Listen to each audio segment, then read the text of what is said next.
Nishan, INA നേതൃത്വത്തിൽ ഉണ്ടായിരുന്ന മലയാളിയായ വനിത ആരാണ്?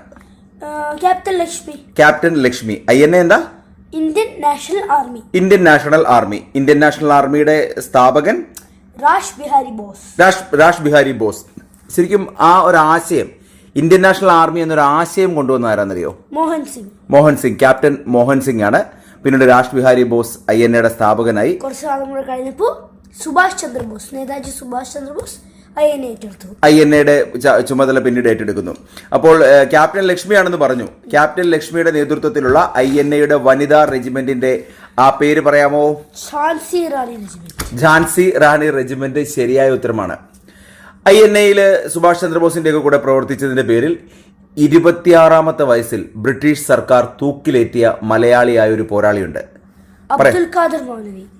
എന്റെ പൊന്നോ, എപ്പോഴും മാറിപ്പോകുന്നു, തെറ്റിക്കരുത്. ആരാ?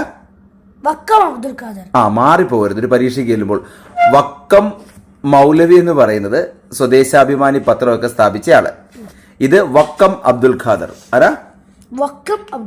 26ാമത്തെ വയസ്സിൽ ബ്രിട്ടീഷുകാരാൽ തൂക്കിലേറ്റപ്പെട്ട വ്യക്തിയാണ്. അത് മാറിപ്പോകരുത് കേട്ടോ.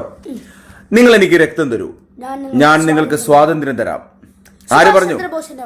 സുഭാഷ് ചന്ദ്രബോസിന്റെ വാക്കുകളാണ്. അദ്ദേഹമാണ് അങ്ങനെ പറഞ്ഞത്.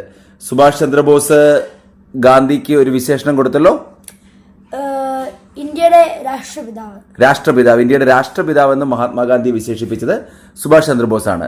തിരിച്ച് സുഭാഷ് ചന്ദ്രബോസിനെ ഗാന്ധി വിശേഷിപ്പിച്ചത് നേതാജി സുഭാഷ് ചന്ദ്രബോസ്. പരസ്പരം അഡ്ജസ്റ്റ്മെന്റ് ആയിരുന്നു അല്ലേ? അപ്പോൾ നമ്മൾ പറഞ്ഞല്ലോ, മഹാത്മാഗാന്ധിക്ക് രാഷ്ട്രപിതാവ് എന്ന് പേരിട്ട ആളാണ് സുഭാഷ് ചന്ദ്രബോസ്. അപ്പോൾ മഹാത്മാഗാന്ധിക്ക് മഹാത്മാ എന്ന് പേരിട്ടത് ആരാണ്? രവീന്ദ്രനാഥ് ടാഗോർ. അത് പഠിച്ചു വെക്കേണ്ട പ്രധാനപ്പെട്ട ഒരു കാര്യമാണ്. ശരി. എങ്കിൽ ജയ് ഹിന്ദ് എന്ന മുദ്രാവാക്യം ആരുടെ? സുഭാഷ് ചന്ദ്രബോസിന്റെ. രാഷ്ട്രീയ ഗുരുവിന്റെ പേരാണ്? ദേശബന്ധു സിയാർദാസ്. നിന്നെ വേർക്കുന്നുണ്ട്, വേണേ അപ്പുറത്തെ റൂമിൽ പോയിരിക്കാം, ഫാൻ ഇടണമെങ്കിൽ. സെറ്റല്ലേ? ക്വിറ്റ് ഇന്ത്യ സമര നായിക എന്ന് വിശേഷിപ്പിക്കുന്നത് ആരെ?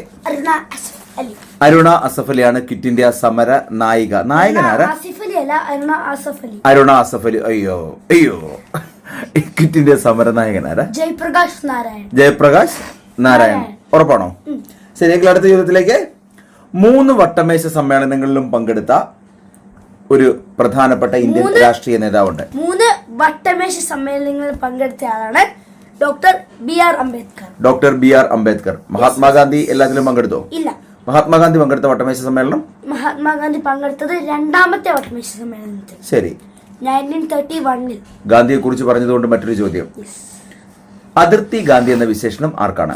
ഖാൻ അബ്ദുൽ ഗാഫർ ഖാന്റെ വളരെ പ്രശസ്തമായ ഒരു സേനയുണ്ട്. ഇന്ത്യൻ സ്വാതന്ത്ര്യ സമരത്തിന് വേണ്ടി പോരാടിയ ആ ഒരു സേനയുടെ പേര് പറയാമോ? ഖുദൈ ഖിദ്മത്തിയാർ ശരിയായ ഉത്തരവാണ്. ഓക്കെ. Hello sir. ഹായ്. ഗാന്ധിയും അംബേദ്കറും തമ്മിൽ പൂന പാക്ടിൽ നിന്നെ കണ്ടു കഴിഞ്ഞാൽ ഒരു പ്രേതത്തെ പോലെ ഉണ്ട് ഇപ്പൊ. അംബേദ്കറും ഗാന്ധിജിയുമായിട്ട് പൂന സന്ധിയിൽ ഒപ്പിട്ട വർഷം 1932. ഓക്കെ. ചന്ദ്രശേഖർ ആസാദ്, ഭഗത് സിംഗ്, രാജ്ഗുരു, സുഖദേവ് ഇവരെല്ലാം കൂടെ ചേർന്ന് രൂപീകരിച്ച് പ്രവർത്തിച്ച സംഘടനയുടെ പേര് പറയാമോ? HSRA. Hindustan socialist Republican association. നബിയുടെ ഉത്തരം ശരിയാണ്. എന്തുവാടാ?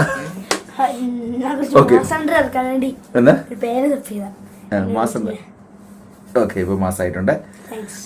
ഖിലാഫത്ത് സമരത്തിന്റെ നേതാക്കന്മാരായിരുന്നവര് ആരൊക്കെയാണ്? അലി ബ്രദേഴ്സ്. പേര് പറയാം.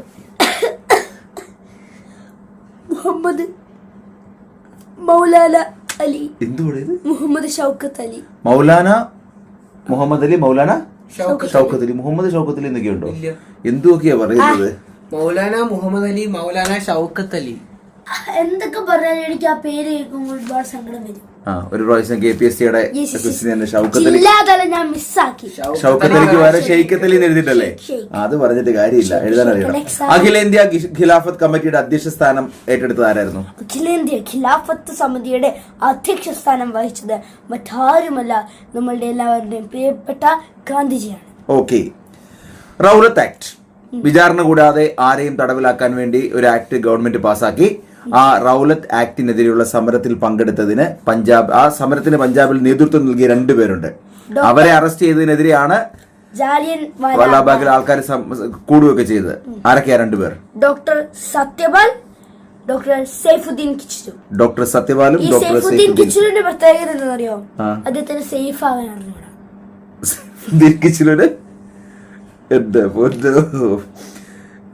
ഓക്കെ, ജാലിയൻ വാലാബാഗിൽ ആൾക്കാരെ കൂട്ടക്കൊല ചെയ്തതിൽ പ്രതിഷേധിച്ച് മഹാത്മാഗാന്ധി ബ്രിട്ടീഷ് ഗവൺമെന്റിന്റെ എന്തോ ഒരു പദവി തിരികെ നൽകി. ഏത്?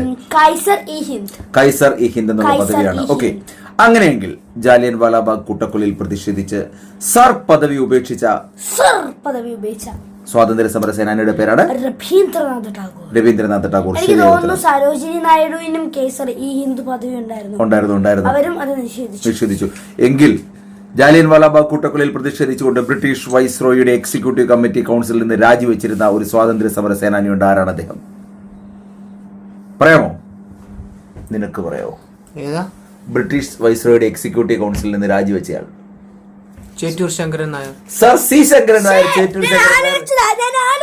എന്തായാലും നിഷാനേക്കാൾ ഇതാ നിവിയുടെ സ്കോർ ചെയ്തിരിക്കുകയാണ്. നിനക്കൊരു ചേറ്റൂർ ശങ്കരൻ നായരായിട്ട് സിനിമയിൽ അഭിനയിച്ചൊരു വ്യക്തിയുണ്ട്, അക്ഷയ് കുമാർ. ആ സിനിമയുടെ പേര് ശരിക്കും കേസരി 2 അല്ലേ നിബി? കേസരി 2 ആയിരുന്നു കേട്ടോ ചേറ്റൂർ ശങ്കരൻ നായരുടെ കഥ പറയുന്നത്. അക്ഷയ് കുമാറിന്റെ ക്യാരക്ടറിന്റെ പേരെന്നറിയോ? ചേറ്റൂർ കെ ഖിലാടി. എടാ ഊള തമാശകൾ നിർത്തണ. ജാലിയൻ വാലാബാഗിലെ കൂട്ടക്കൊലയ്ക്ക് ഉത്തരവിട്ട മൈക്കിൾ ഒ ഡയറിനെ ഇംഗ്ലണ്ട് വരെ പിന്തുടർന്ന് അവിടെ വെച്ച് വെടിവെച്ചു കൊന്ന കരുത്തനായ ഒരു സ്വാതന്ത്ര്യ സമര സേനാനിയുണ്ട്, ഉദ്ധം സിംഗ്. എന്തുവാ നീ പറഞ്ഞാ മതി. ഇപ്പൊ ശരിക്കും പറഞ്ഞു കഴിഞ്ഞാല് 1919 ജാലിയൻ വാലാബാഗ് നടക്കുന്നത്. അദ്ദേഹം പിന്തുടർന്നെത്താൻ കുറെ വർഷം എടുത്ത്. 1940 അദ്ദേഹത്തെ കൊല്ലുന്നത്. അദ്ദേഹം നടന്നായിരിക്കോ? ഇത്തവണ മഴ കാരണം നമ്മുടെ പറമ്പിലൊക്കെ ചെളി കുറവാണ്. പക്ഷെ അതിന്റെ ഒരു കുറവ് നിഷാൻ നികത്തുന്നുണ്ട്.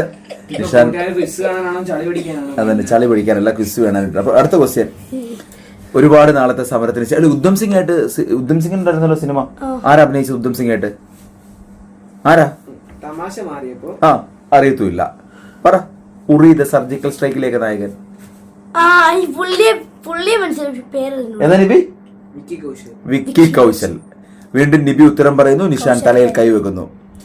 ദീർഘകാലത്തെ സൗത്ത് ആഫ്രിക്കയിലെ ജീവിതത്തിന് ശേഷം മഹാത്മാഗാന്ധി ബാപ്പുജി ഇന്ത്യയിലേക്ക് തിരിച്ചെത്തിയത് എന്നാണ്? 1950 ജനുവരി 9 ലോക പ്രവാസി ഭാരതീയ ദിവസം. 1915 ജനുവരി 9 ലോക പ്രവാസി ഭാരതീയ ദിവസം അല്ല, പിന്നെ പ്രവാസി ഭാരതീയ ദിവസമായിട്ട് ജനുവരി 9 പിന്നീട് ആചരിക്കുന്നത്. ഈ ഓർമ്മയ്ക്കാണ്. ഓക്കെ, ഗാന്ധിയുടെ സമരങ്ങളെ കുറിച്ചൊന്നും ഞാൻ തൽക്കാലം ചോദിക്കുന്നില്ല.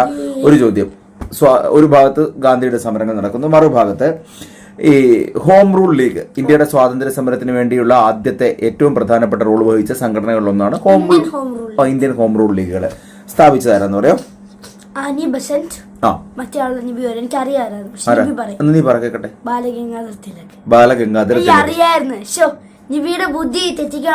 ഓക്കെ, ഈ ആനി ബസന്റിന്റെ എവിടെയായിരുന്നു ഹോം റൂൾ ലീഗ്? രണ്ട് സ്ഥലത്താ. ആനി ബസന്റിന്റെ മറ്റേ സ്ഥലത്തിന്റെ പേര് അടയാറല്ലേ? അടയാറിലെ സൗത്ത് ഭാഗത്ത്. അതെ, മറ്റേത് മഹാരാഷ്ട്രയിലോ? പൂനെയിലാണോ നിബി? മഹാരാഷ്ട്രയിലോ. ഓക്കെ, ശരി. ഒരൊറ്റ ചോദ്യം കൂടെ ചോദിച്ച് തൽക്കാലം നിർത്താം. എന്തുവാടാ? തീവ്ര ദേശീയതയുടെ കാലഘട്ടത്തിൽ നേതൃത്വം നൽകിയ ലാൽ ബാൽ പാൽ, അതായത് തീവ്രവാദികളായിരുന്നു. ഇപ്പൊ തീവ്രവാദികളായിട്ട് വിളിക്കുന്ന പാറ്റകളെയാണ്. പക്ഷെ അന്ന് ബ്രിട്ടീഷുകാർ അതല്ല, അന്ന് ഓരോരുത്തർ വിളിക്കുന്നേ പറ. അന്ന് ബ്രിട്ടീഷുകാർ തീവ്രവാദികളായിട്ട് ഉദ്ദേശിക്കുന്നത് ഈ തീവ്രമായ സമരത്തെ നേരിടുന്നവരെ. ഓക്കെ, അതെന്തെങ്കിലും ആട്ടെ. ലാൽ ബാൽ പാൽ ആരൊക്കെയായിരുന്നു? ലാൽ ബഹദൂർ, ലാലാ ലജ്പത് റായ്, ലാൽ ബാൽ തിലക്, പാൽ Bipin Chandra Pal. Okay, bye bye, see you. പുതിയ വീഡിയോകളുമായി ഞങ്ങൾ വീണ്ടും വെറുതെ ആയിരിക്കും. അതുവരെ ബൈ. ഓഗസ്റ്റ് 5 KPST സ്വദേശി മെഗാ ക്വിസിന്റെ സ്കൂൾ തലം. എല്ലാവരും അടിപൊളിയായിട്ട് പഠിക്കുക. നമ്മുടെ ചാനലിൽ ജോയിൻ ചെയ്യുക. അപ്പോൾ നമ്മുടെ തുടർന്നുള്ള എല്ലാ വീഡിയോകളും കാണുക. അതുവരെ ബൈ. സ്നേഹപൂർവ്വം കോട്ടയത്ത് നിന്നും നിബിനൊപ്പം നിഷാൻ.